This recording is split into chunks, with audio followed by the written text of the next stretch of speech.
Bueno, vamos a proseguir con los atributos de Dios o las perfecciones divinas de Dios para conocer quién es el Dios de la Biblia. Este sermón se llama ¿A dónde huiré de tu presencia? Para que no quede tan poético, ¿a dónde me voy a poder escapar de la presencia de Dios? Y hoy, como lo anuncia el título, vamos a ver la omnipresencia de Dios. El salmista va a decir, ¿a dónde me iré de tu espíritu y a dónde huiré de tu presencia? Ese va a ser el lema de todo el sermón, de todo el mensaje. Y todos sabemos que vivimos en un mundo donde las personas podemos esconder muchas cosas. Podemos apagar el celular, podemos, si queremos, borrar fotos o borrar el historial. Podemos cerrar una puerta y encerrarnos para que nadie nos vea y ahí adentro hacer cosas que nos avergonzaría que el resto vean o que el resto de las personas repudiarían. Podemos mudarnos de ciudad para esconder algún hecho que hayamos hecho. Podemos apagar la luz para que el resto no vean lo que hacemos. Podemos cambiar de trabajo. Hasta podemos intentar escapar de ciertas personas que no queremos ver. Apagar el teléfono, borrar la evidencia. Podemos hacer muchas cosas para escapar de las personas. Pero el salmista va a hacer una pregunta aquí para comenzar el salmo y dice, ¿a dónde huiré de tu presencia? Bueno, la respuesta es, teniendo en cuenta quién es Dios, y hoy lo vamos a aprender, a ningún lugar. Pero esto no es solamente una amenaza, también es una de las verdades más consoladoras para el creyente, o debería serlo. La omnipresencia significa que Dios está plenamente presente en todo lugar al mismo tiempo, sin estar limitado por el espacio, ni por el tiempo, ni dividido en partes. Ojo, aclaro, no significa que Dios es parte del universo. Hay personas que ven un arbolito y dicen, no, mira, ahí está Dios. Ven una piedra, ahí está Dios. No es así. Esa es la creación de Dios. El cielo, las estrellas, pero eso no es Dios. Esa es la creación de Dios. Eso es lo que creen algunas sectas, algunas religiones. Se llama panteísmo. No tiene que ver con eso. Tampoco significa que un pedacito de Dios está acá, otro pedacito de Dios está allá con la selección, por eso ganó, otro pedacito de Dios está con mi mamá, otro pedacito de Dios está con mi papá que está en el cielo. No es así. La omnipresencia de Dios significa, y por eso lo estoy diciendo lento, pausado, para que se pueda entender, significa que todo el ser de Dios está presente en todo momento, en todo tiempo, en todo su universo. Nos cuesta entenderlo, nos cuesta aceptarlo. ¿Por qué? Porque nosotros humanizamos todo. Entonces, pensamos que Dios es una especie de super ser humano, pero Dios no es un humano. Dios es Dios y es único. Por eso lo estamos conociendo a través de los atributos que Él mismo describe en su palabra. Entonces, la omnipresencia de Dios significa que todo el ser de Dios está presente en todo lugar. Ahora sí, leemos el Salmo 139, del 7 al 12, dice la Escritura. ¿A dónde me iré de tu espíritu? ¿Y a dónde huiré de tu presencia? Si subiere a los cielos, allí estás tú. Y si en el Seol hiciere mi estrado, he aquí, allí tú estás. Si tomare las alas del alba y habitar en el extremo del mar, aún allí me guiará tu mano y me asirá tu diestra. Si dijere, ciertamente las tinieblas me encubrirán, aún la noche resplandecerá alrededor de mí. Aún las tinieblas no encubren de ti, y la noche resplandece como el día. Lo mismo te son las tinieblas que la luz. Katy, ¿querés orar por la palabra? Amado Dios, te damos gracias, Padre, por este día, por este tiempo que podemos estar juntos compartiendo. Señor, te pido que nos ayudes a estar atentos, tus oídos, Señor, nuestro corazón predispuesto a poder recibir tu palabra. Señor, te pido que nos ayudes a que nada nos distraiga de ti, Señor. Prepáranos para lo que tú quieras hablarnos a nuestras vidas, Señor, y poder conocerte aún más. Recordamos a nuestros hermanos que no pueden estar hoy con nosotros, Señor, pedimos por ellos y pedimos por los que pudimos venir, Señor, y estar en comunión con los hermanos. En el nombre de Jesús, amén. Amén. Muy bien, la omnipresencia de Dios. Punto número 1, es imposible escapar de Dios. Es imposible escapar de Dios. Versículos 7 y 8. Dice el salmista, ¿a dónde me iré de tu espíritu? ¿Y a dónde huiré de tu presencia? Si subiere a los cielos, allí estás tú. Y si en el Seol hiciere mi estrado, he aquí, allí tú estás. ¿A dónde me iré de tu espíritu? El salmista, el escritor inspirado por el Espíritu Santo, el rey David, no está preguntando porque no sabe. David está usando una pregunta retórica, es decir, que ya tiene la respuesta y que ya conoce la respuesta. No existe un lugar donde Dios no esté. Y espero que eso nos quede claro. Luego David va a usar dos extremos. Dice, si subiere a los cielos, que para el humano es lo más alto, ¿no? ¿Hasta dónde me amás? Hasta el cielo, ¿no? Es lo más alto que los humanos podemos imaginar. Entonces usa dos extremos. Dice, si subiere a los cielos, y después va a decir, si en el Seol hiciere mi estrado. Bueno, lo que está usando es lo más alto y lo más bajo, lo más profundo. El Seol representa el reino de los muertos, es esta palabra, y es la profundidad más remota en el pensamiento de los hebreos. David era hebreo. Entonces, está usando, como dije, los dos extremos. Si me fuera hasta lo más alto del cielo, o si cavara lo más profundo hasta el Seol, ahí está Dios. No puedo escapar de Dios. Dios está allí. Hermanos, el hombre por naturaleza vive tratando de escapar de Dios. Se quiere esconder de Dios. Desde el principio de la historia, en el Edén, cuando Adán y Eva pecaron, cuando entró el pecado y la muerte al mundo, la comunión se rompió y nació el miedo en el hombre. Dice Génesis 3, capítulo 3, versículo 8, que Adán y Eva, luego de pecar, sintieron miedo. ¿Y saben lo que hicieron? Se quisieron esconder de Dios.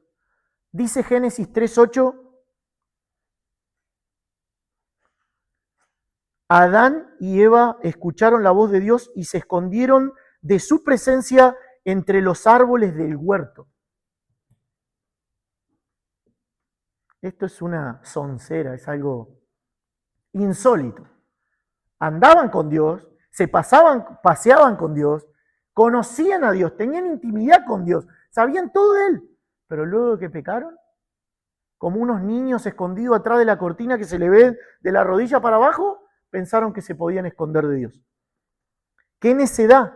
Intentaron usar la misma creación para ocultarse del Creador. Pensaron que unas pocas hojas y unos troncos de madera podían bloquear la mirada del Dios omnisciente y omnipresente. El pecado, hermanos, distorsiona tanto nuestra mente que nos hace creer el absurdo de que podemos dejar a Dios afuera, cerrando una puerta, apagando la luz, huyendo por ahí, escondiéndonos. Eso hace el pecado. Dice la Biblia que el pecado endurece el corazón y nos deja ciegos, a tal punto de que somos tan necios que porque engañamos a nuestra familia, a los conocidos, a nuestra esposa, a nuestros hijos, creemos que podemos huir de Dios y engañar a Dios.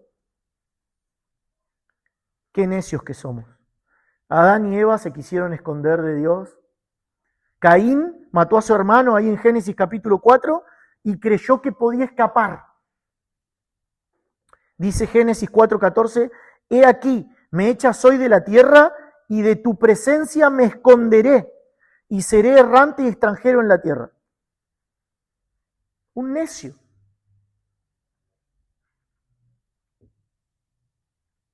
Jonás, el profeta, había recibido un mensaje de parte de Dios para ir a los ninivitas y anunciarles la destrucción si no se arrepentían.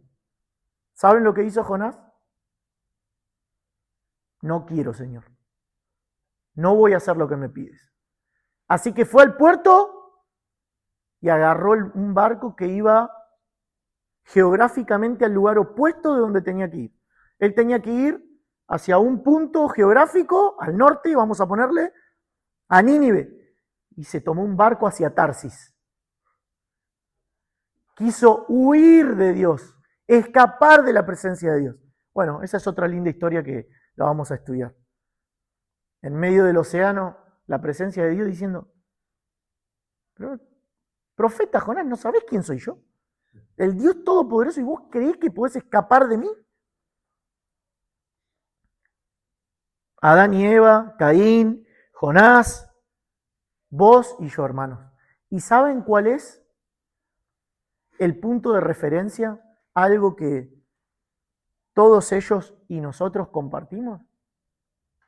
Que siempre que queremos escapar de Dios es porque estamos en pecado. La realidad es que nadie escapa de Dios, pero no porque Dios persiga como un detective o como un militar enfurecido,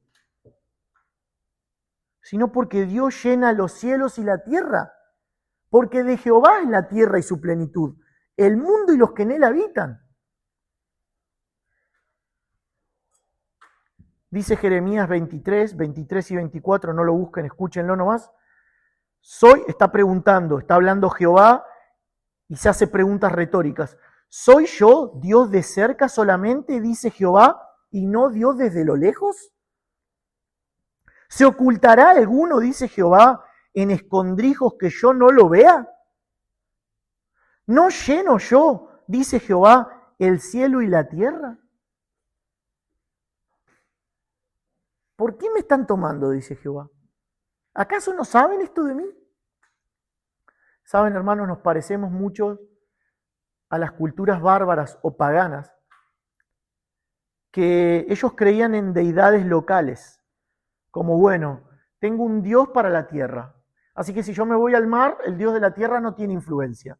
Tengo un Dios arriba en la montaña, pero si bajo ya ese Dios no está. No, ¿cómo vamos a pensar eso? No, acá no está Dios. Cuando estoy con mi familia, cuando estoy en la iglesia, soy de una manera. Pero cuando estoy solo o sola, o en este entorno, soy de otra manera. ¿Por qué? Porque acá no está Dios. Pero al final somos iguales de necios que Adán, que Eva, que Caín, que Jonás y que tantos otros.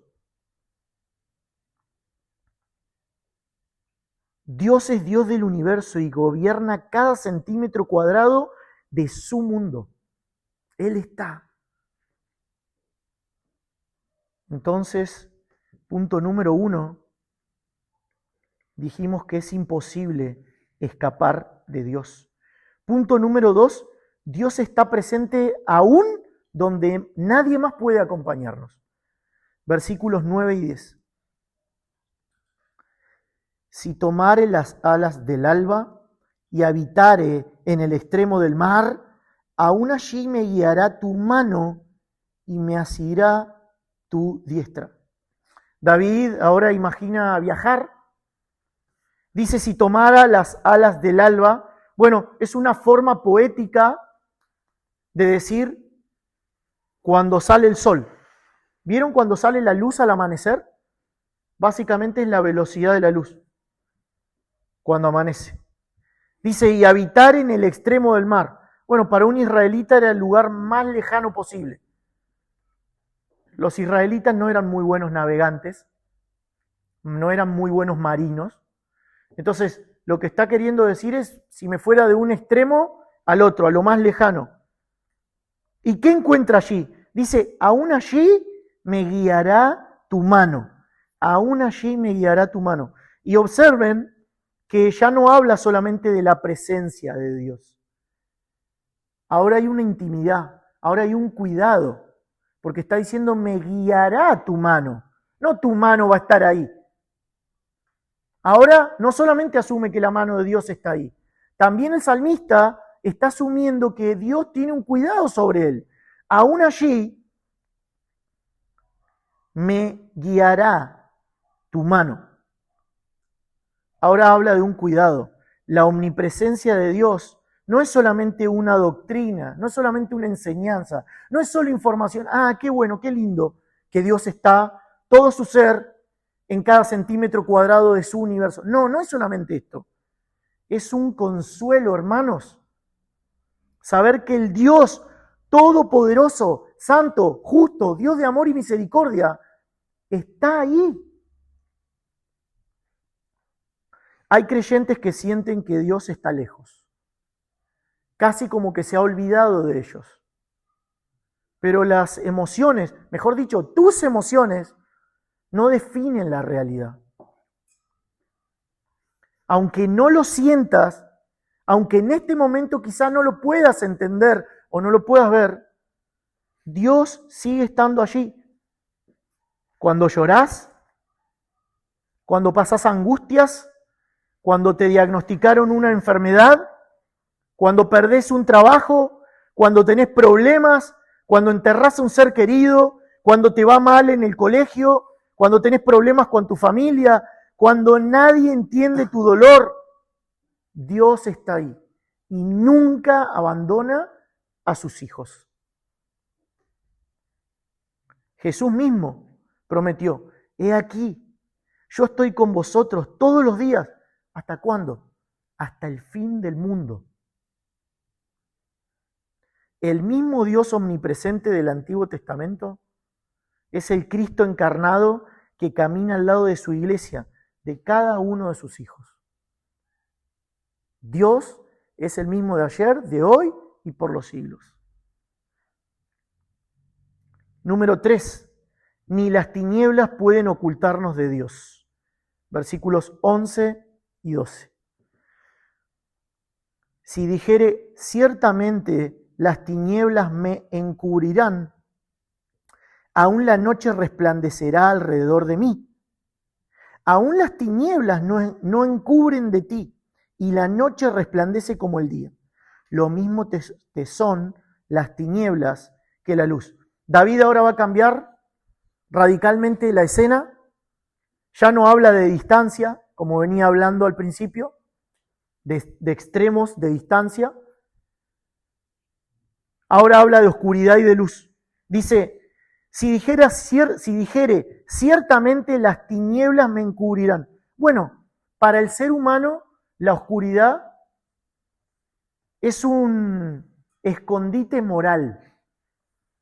Todo lo que tenga que ver con la falta de luz, ¿qué hace? Oculta. El pecador ama las tinieblas. La Biblia dice, ahí en el Evangelio de Juan, capítulo 3, y esta es la condenación, que la luz vino al mundo y los hombres amaron más las tinieblas que la luz. ¿Por qué? Porque sus obras eran malas. Qué audacia la del hombre, ¿no? Al creer que puede ocultar su corrupción, su pecado, ante el Dios que es luz pura. Para el hombre la oscuridad pareciera que es como un escondite, como si Dios no lo pudiera ver, pero Dios lo ve. La luz, el Señor Jesús, trajo la verdad al mundo, pero la gente prefirió y prefiere quedarse en la oscuridad, en el pecado. ¿Por qué? Porque exponer sus malas acciones les resulta incómodo, no lo quieren reconocer y no lo quieren abandonar. Por eso no vienen a la luz.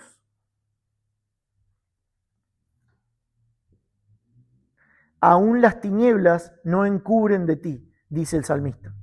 Para Dios la noche brilla como el día. Nada limita su visión. Dios no es como nosotros.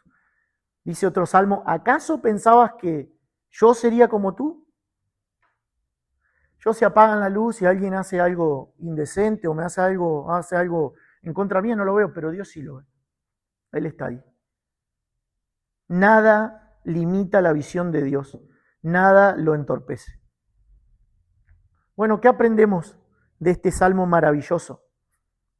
Hay algunas aplicaciones para el incrédulo, para aquel que todavía no ha venido a Cristo en arrepentimiento y fe.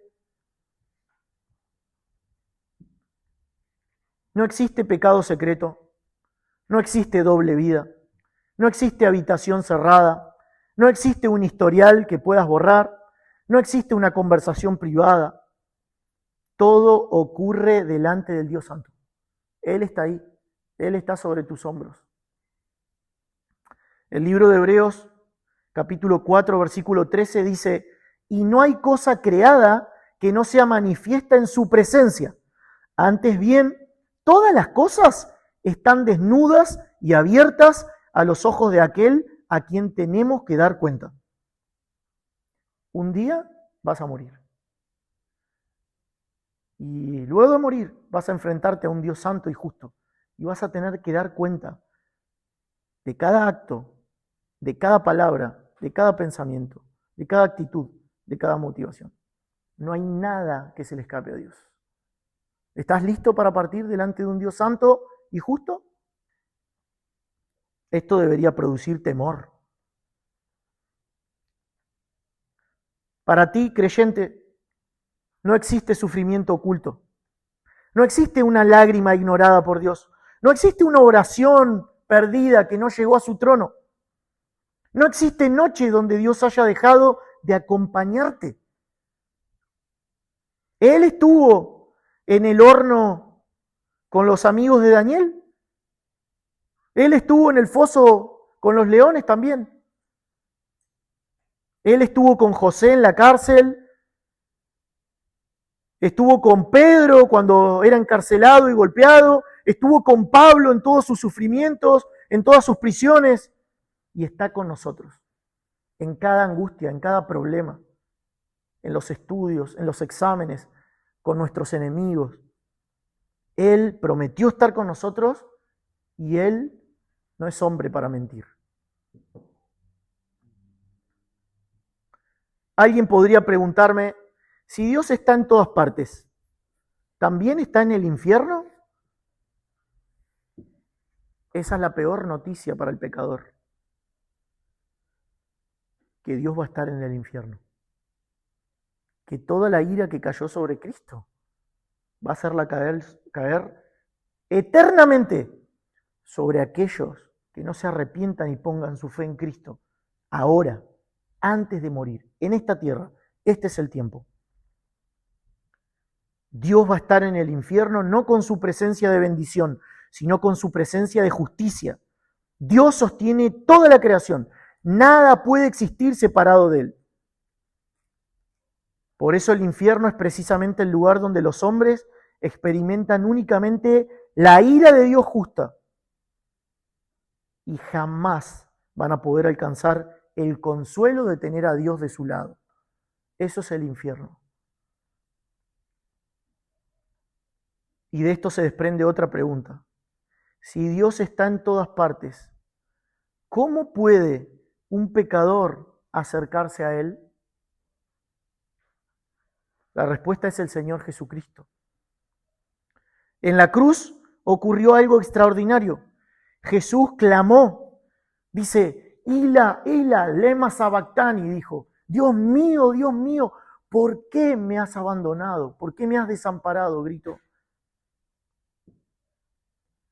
El Hijo de Dios soportó el abandono judicial que nosotros merecíamos para que todo aquel que cree jamás sea abandonado por Dios.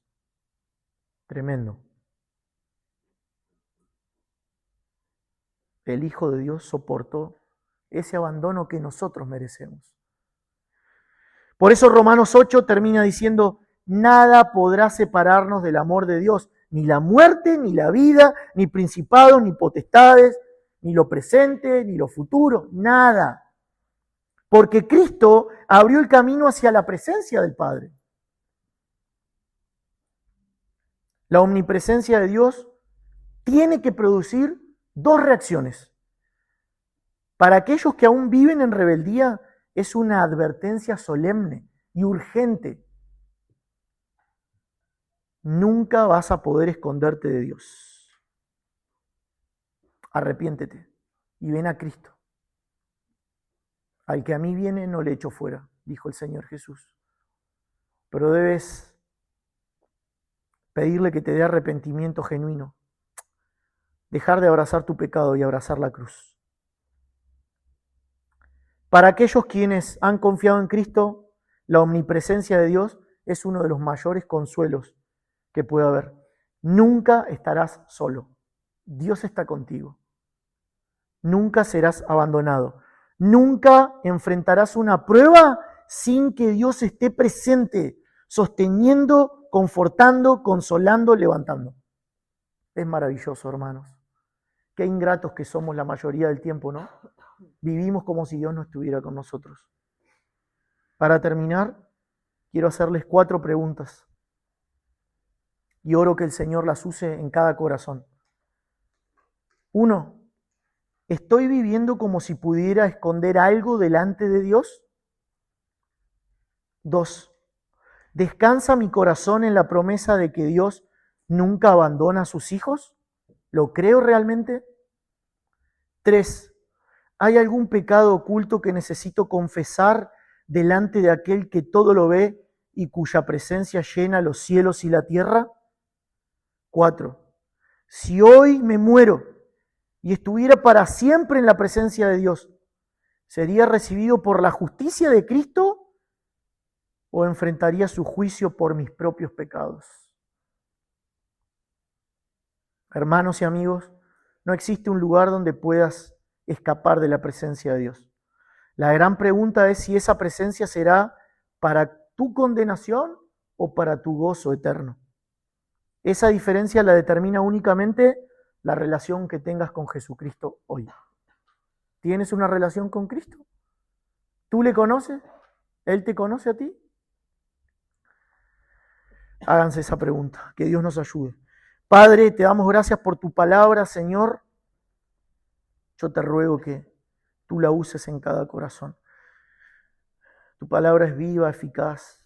Puede llegar a un lugar donde las palabras del hombre no llegan, donde no hay ningún artificio humano que pueda llegar, lo más profundo del corazón. Tu palabra tiene la capacidad de transformar el alma, Señor, de dar vida. Vivifícanos en tu verdad. Dale vida a los que aún están muertos en delitos y pecados. Edifica, Señor, a los que hemos puesto nuestra fe en Cristo. Danos fe y temor de ti para enfrentar cada día, sabiendo que estás con nosotros, Señor. En el nombre de Jesús.